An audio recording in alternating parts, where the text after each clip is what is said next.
Welcome back to Just Chattin'.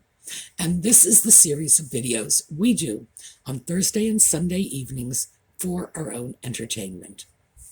So, the last time we got together, last Thursday, we had talked about the latest Bot Sentinel report, and I threw out that I'd like to do Christopher Boozy. And a lot of you had said, yeah, we'd like to hear about that. So that's what we're looking at today. I have had an opportunity to collect quite a bit of information over the last couple of months on this guy, and boy, it is eye-opening to say the least. So, when we come back.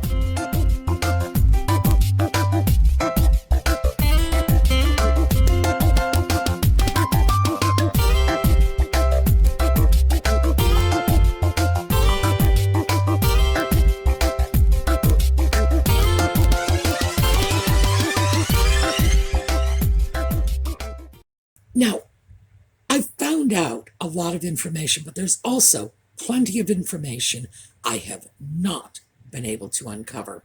And sometimes that's equally telling. Let's start off with what we know. We know he's from the New York, New Jersey area. We've been able to establish this by not just his resume, because he does list one job there, but two separate sets of legal proceedings. So, New York, New Jersey, and we'll come back to the rest of this as we move on. We know he is over 40. Well, we speculate he is over 40 based on, first of all, his employment as he's got it listed. He states that between 1998 and 2000, he was the,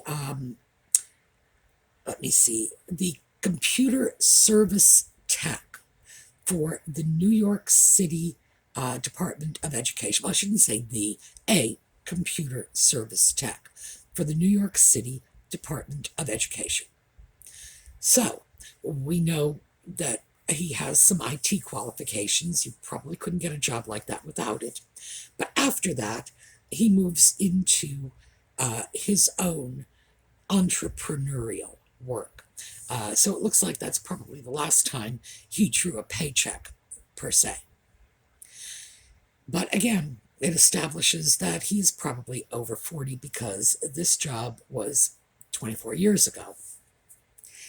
Another one, and we're going to touch on this and then we're going to walk away from it. He has an adult daughter. And the adult daughter, we are aware of this because she went to a social media forum and very publicly told him that she wanted him to remove her pictures, that he had been a physically and emotionally abusive parent, and she did not want her photos on his sites.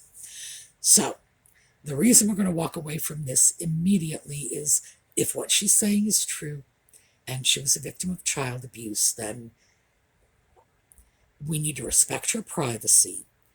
But additionally, we should probably feel very sorry for her. So it's not like we should grudgingly give her her privacy. We should want to do this. So, daughter is set aside. But it does establish that with an adult daughter and work experience that began in 1998, that this is someone who is over 40. After the work experience with the New York City Department of Education, apparently this is the point where he describes himself as a serial entrepreneur. Now, I assume he feels serial entrepreneur is a person who starts one company, spins it off, moves on to the next and on to the next. Thing is, I can't find much evidence to suppose any of these companies are still in operation. None. No idea what has become of them. They seem to have sort of dropped off the planet. So he's saying, serial entrepreneur, I am seeing a cycle of failed business startups. Jason Goodman, because we're circling back to the lawsuits now, Jason Goodman, who is involved in one of the lawsuits we're going to be taking a quick look at, he says, and I want to make sure I get this correct, so I'm going to read this off, that what Boozy is, quote, a defamation for hire machine. That's how he would describe him. So since we are over on Jason Goodman, let's just take a look at this, because although this is recent and I'm trying to go chronologically, this is sort of a bizarre blip on the radar, I think, for all of us. Jason Goodman has brought a defamation of character suit against Christopher Boozy. Now, the suit alleges that Boozy reprinted a tweet, I guess it's a tweet, that was not just inaccurate, it was libelous. And this is libel per se, defamation per se.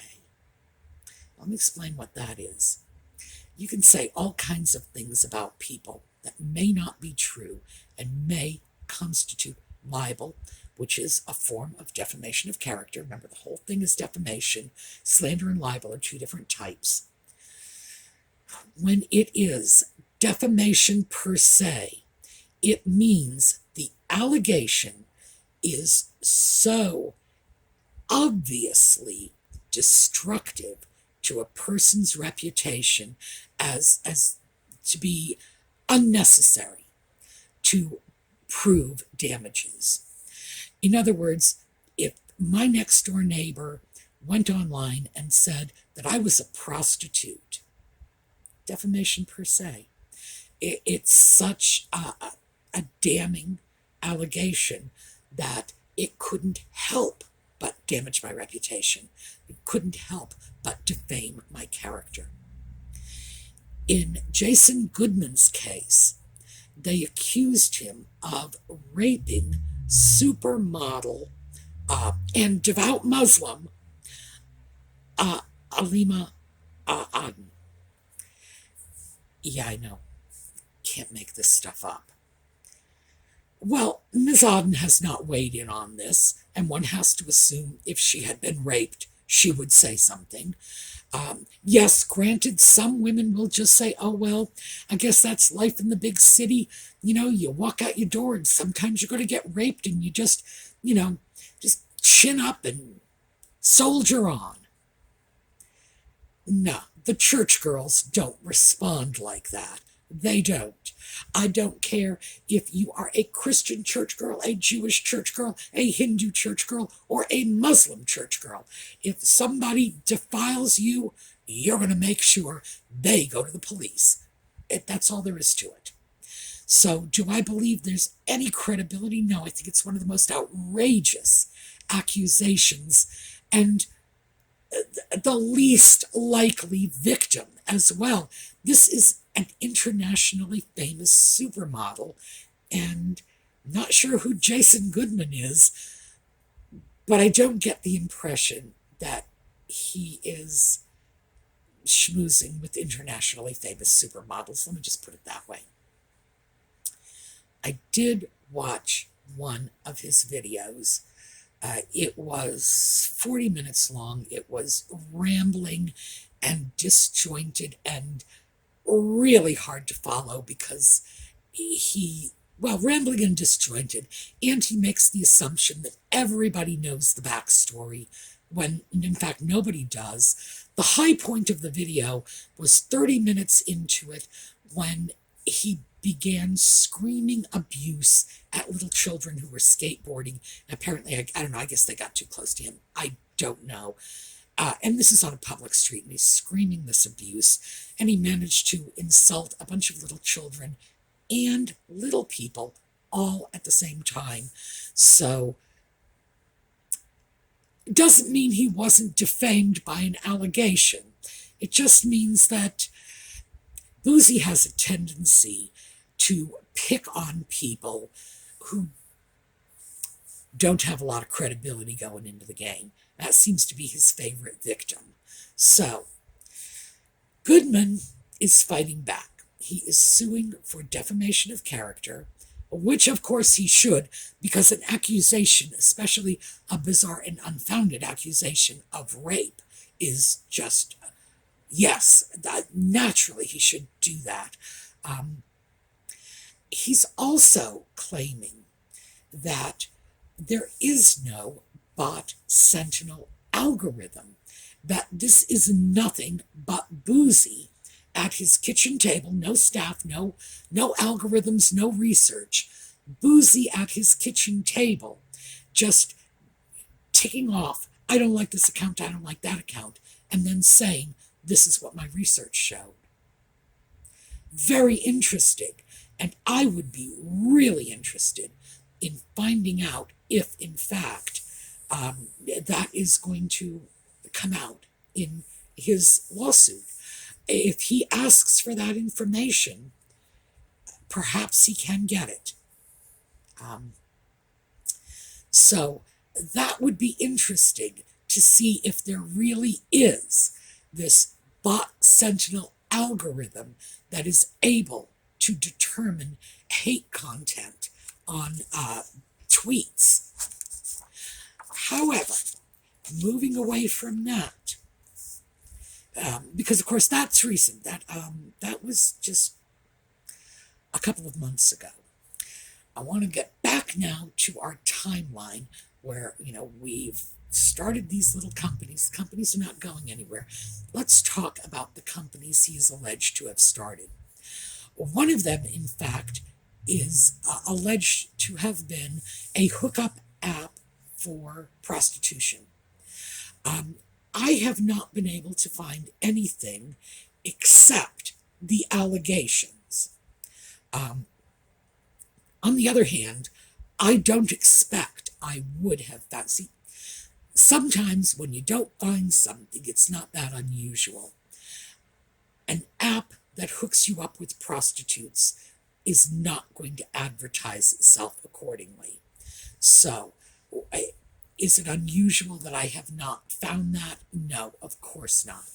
But these are the accusations that are out there, and I haven't been able to verify them. But check the notes. The video notes have all the links. Make your own judgment.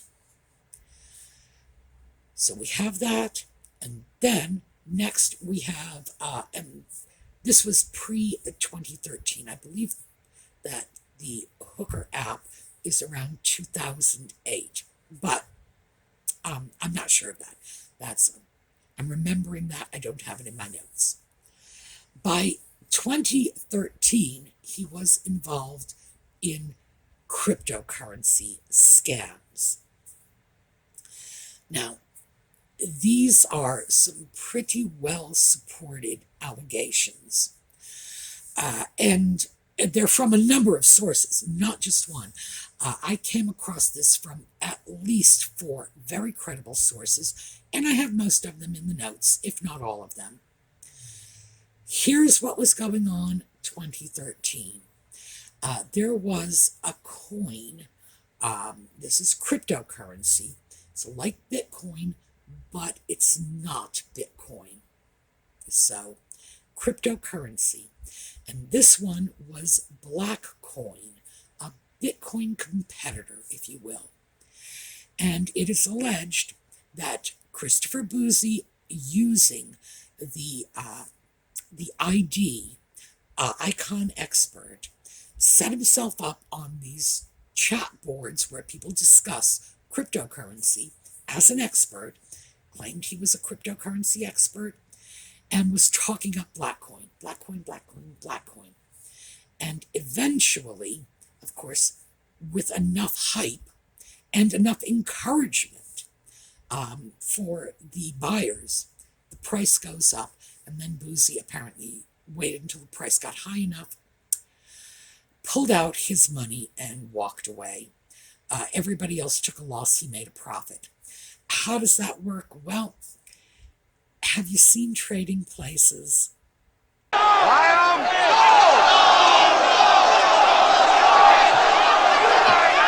Now, South Northern April of 142! Yeah, that's exactly right. You get people to buy, and the price goes up with every purchase. And then suddenly, bang, sell, and you've made the money, and everybody else is holding the bag. There were other allegations at this point saying that he had collected donations, presumably from other black coin purchasers, to run an event in New York City, again, presumably to hype black coin. The event never took place. The money was never returned. When he pulled his money out, he turned his back, walked away. This left a lot of people angry. If you go to Google and write in, were you screwed by Christopher Boozy? You're going to get hits on that. People are angry about this still because they lost a great deal of money. Apparently, he then went over to another cryptocurrency, and people began writing in when he emerged on this cryptocurrency's social media postings, saying, wait, do you know who this guy is? Do you know what he was up to? And the story is all completely documented. I've got the links, and the person who documented the story actually has snapshots of the posts, the texts about this. So it was 2 forays into cryptocurrency in which he has basically been accused of scamming. Just take the money and run. He is apparently no longer welcome in the world of cryptocurrency investment, and it seems he got out of that and then went on to something else, that something else being bot Sentinel. So there were a great many people also saying that they had concerns about his financial solvency. Does he actually have anything to back up this notion that Bot Sentinel is a company? Is it a company? Is it anything other than what Jason Goodman suggested, which is Christopher Boozy, with a yellow highlighter sitting at his kitchen table saying, I don't like this, I don't like that, I don't like the other thing. Well, I don't know. Part of the problem is, this brings us to the second lawsuit. In August of 2019, August 16th, in fact, of 2019, Christopher Boozy filed for bankruptcy. Now, on the surface, you're probably saying, well, that means he eventually declared bankruptcy. That means he's insolvent. Not necessarily. This information, and this lawsuit is in there too, in the notes. Just pull it up, read it, have fun. At the time, in 2019, Christopher Boozy and a female roommate were living in an apartment in New Jersey that was renting for $2,700 a month. And apparently they paid half a month's rent for the first 2 months. So, 1 month's rent for 2 months staying there. The landlady brought eviction proceedings. The day before the eviction proceedings were to be heard by the court, the female roommate filed for bankruptcy. Now, filing for bankruptcy stops the eviction proceedings. Well, the landlady was determined, and she went back and had the eviction proceedings reinstated. And then 2 months later, Boozy filed for bankruptcy, stops the eviction proceedings, and he never showed up for his bankruptcy hearing. So he never actually declared bankruptcy. Did he ever have any legitimate intention of declaring bankruptcy? I don't know. Is it possible that he simply filed for bankruptcy to disrupt the eviction proceedings? And what happened in the end was they were able to stay at the apartment for 5 additional months, paying no rent at all. The total rent for that period was over $13,000. So, is that what this was about? Scamming $13,000 worth of rent out of their landlady? Well, you be the judge. I have to look at this and say, that's sure what it looks like to me. It looks like there was never an intention to declare bankruptcy. He simply filed in order to halt the eviction, and then when the eviction got rolling again, they stayed a few more months, and then when it looked like they would be put out if they didn't leave, they left. But they were able to stay in this place for 5 months without paying rent. The lawsuit that I got this from is where the female roommate went back to sue the landlady because the landlady attempted to collect rent that had been discharged in the bankruptcy, in addition to that 5 months rent she was owed. But, apparently she either had bad legal advice or no legal advice at all, and it sounds like she didn't understand that she couldn't claim the rent for the period before the bankruptcy. And by the way, the court wouldn't hear the female roommate's complaint. They ruled against her. They basically said, no, anything we would fine her for based on the attempt to collect a debt discharged by bankruptcy would be less than the 5 months worth of rent you got away with scot-free. So they basically just said it's a wash, go away, everybody. The thing is, we're starting to see at this point a pattern of scamming. We're seeing the Bitcoin scams, well, cryptocurrency. The cryptocurrency scams, we're seeing another scam for the rent. And now, if Jason Goodman can be believed, the whole bot sentinel argument of, we've done research, we know, we have algorithms to prove this, is all a complete fraud too. I don't know.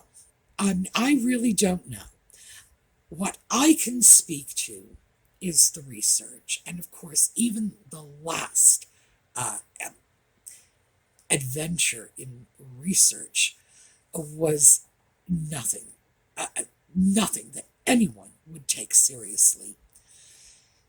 It was an argument. It was Boozy presenting a case, asserting that a conspiracy of middle-aged Caucasian women are out to get Nutmeg. There's no research there, nothing. There's nothing but allegations and then things he feels are proof to support his allegations. That's not research. And this brings us full circle to the stuff I wasn't able to find. I was not able to find anything on his education. Does this man have an education? Has he been in any post-secondary institution at all for any length of time? Even 3 days? I'm really wondering about this because I have to tell you that he certainly has no qualifications as a researcher. And I find it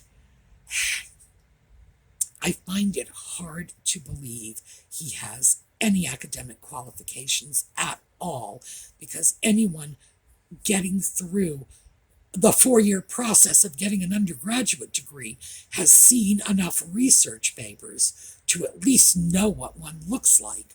and he clearly does not. So this is what we've got.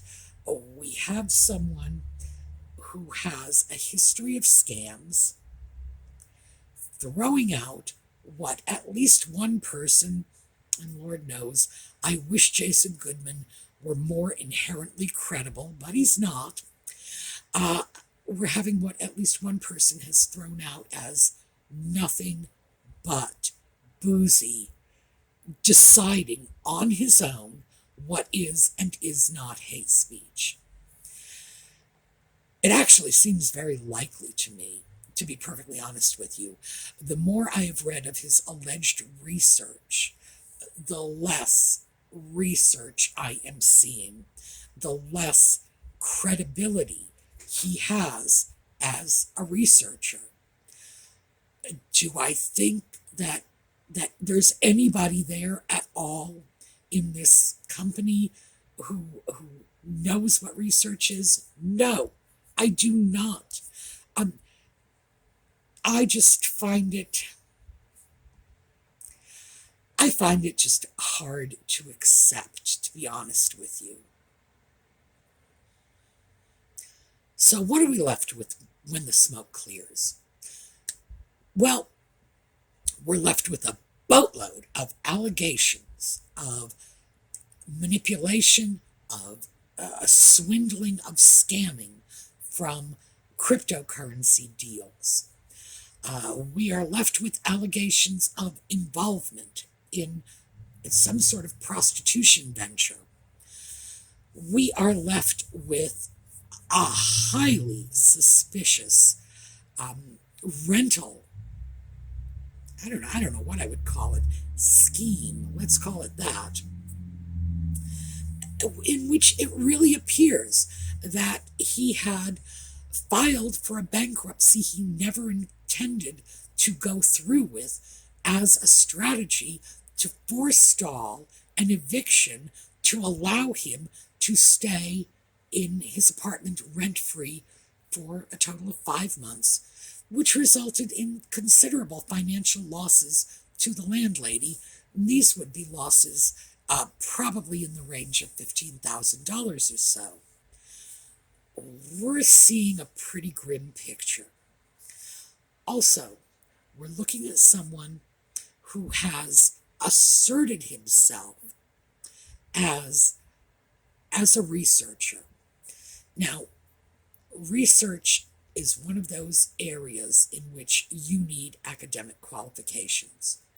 You can't just wake up one morning and say, I think I'll be a researcher.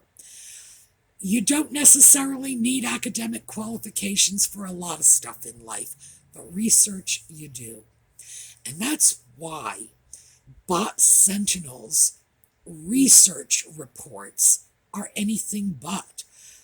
They are, the last one, of course, was nothing but 50 pages of Christopher Boozy attempting to assert that there is a conspiracy of middle-aged Caucasian women against Nutmeg and Ginger. Well, Nutmeg in particular, whom he describes as a black woman, which I think is a bit of a stretch, no matter how you slice it. This is a woman of mixed ancestry, and certainly I think calling her a black woman is inaccurate, frankly. Why is he targeting the people who are critical of Nutmeg and Ginger? And that's the question. And one has to wonder if his research is being sponsored. Now, the whole point of Bot Sentinel is that people would hire him and secure the services of his research methods in order to do whatever analysis they wanted of social media.